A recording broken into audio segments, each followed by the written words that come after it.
Hey everyone, this is Zach with 8020 Media, here today with a video on the Toyota Supra versus BMW Z4. Which one is better?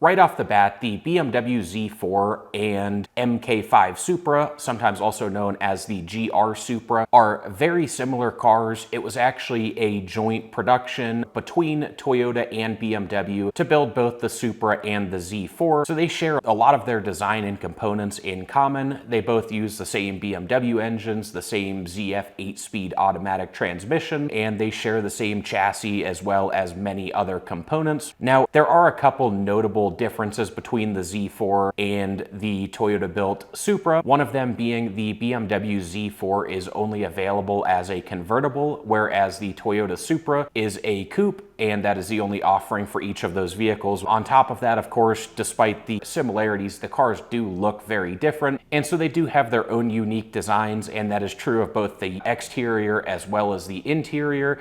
So those were individually designed by each company and really don't have any traits shared between them. When it comes to looks or styling of the vehicles, BMW and Toyota did make their own software tuning and also made some small tweaks to some commonly shared items within both of the vehicles. So with that said, let's go ahead and jump in, discuss some of the finer details about the BMW Z4 and the Toyota Supra, and discuss which one is better if one of them truly is better than the other. So looking at performance at first, again, with all of the similarities, these cars are going to share very similar performance metrics. The two engine options are either the B48 2-liter inline-4 turbocharged engine or the larger inline-6 B58 turbocharged engine. So for the purpose of most of this, we're going to look at and discuss the models with the larger, more powerful 3-liter B58 inline-6 engine, which in both the Supra and the BMW delivers 382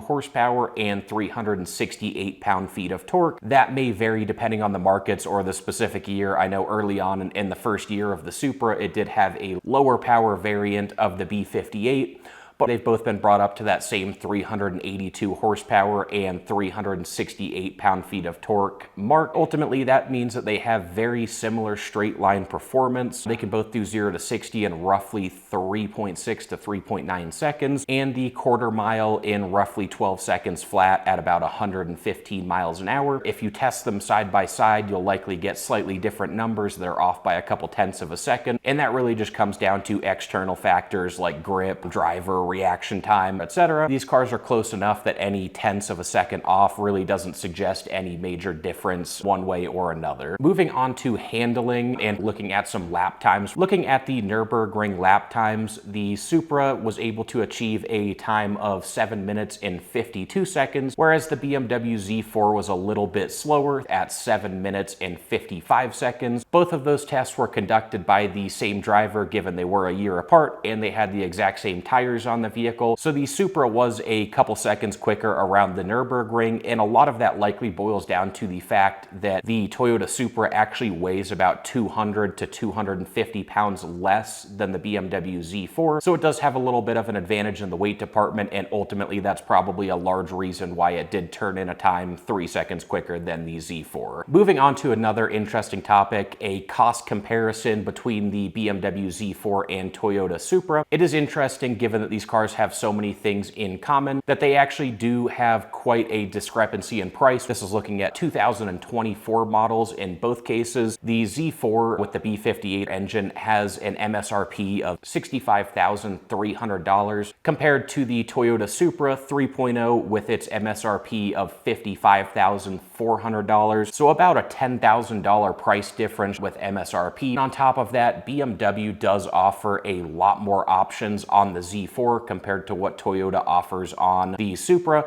So if you looked at these vehicles fully loaded out, the discrepancy in price grows even further, with the Z4 costing up to about $15,000 more than the Supra. So definitely an advantage to the Supra there with pricing. Moving on to the next topic, looking at luxury and interior. This is where some of the price difference is explained between the BMW and the Toyota. Some of this does come down to personal preference and what you're looking for in a vehicle. However, many would generally agree and probably probably prefer the interior and the comfort of the BMW Z4 over the Toyota Supra. Part of this ties into what I was mentioning before. BMW does offer a lot more options, features, and technology as additional add-ons for the Z4. And in general, the interior is just a little bit more luxurious, a little bit nicer. It's a little bit quieter in the cabin when you're cruising along. So ultimately, a little bit of an advantage towards the Z4 there. And again, likely a lot of what you're paying for extra to purchase the BMW for roughly $10,000 more than the Toyota Supra. In summary, which one is really better, the BMW Z4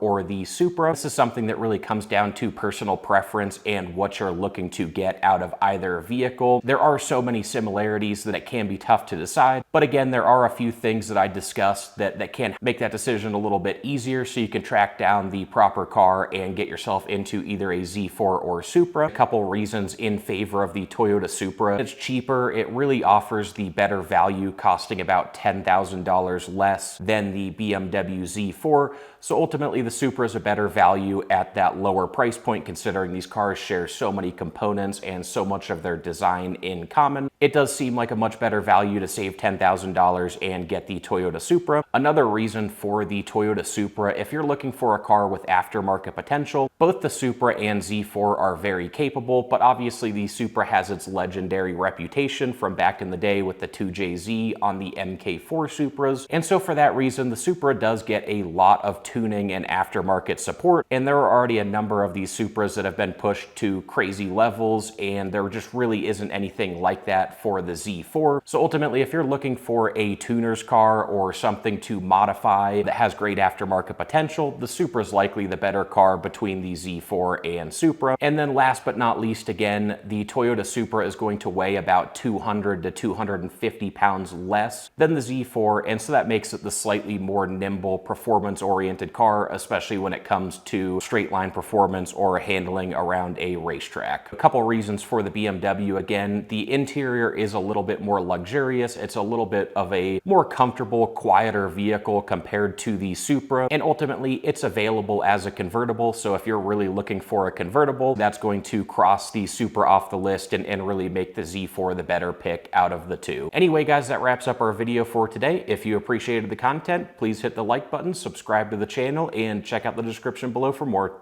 Thanks, everyone.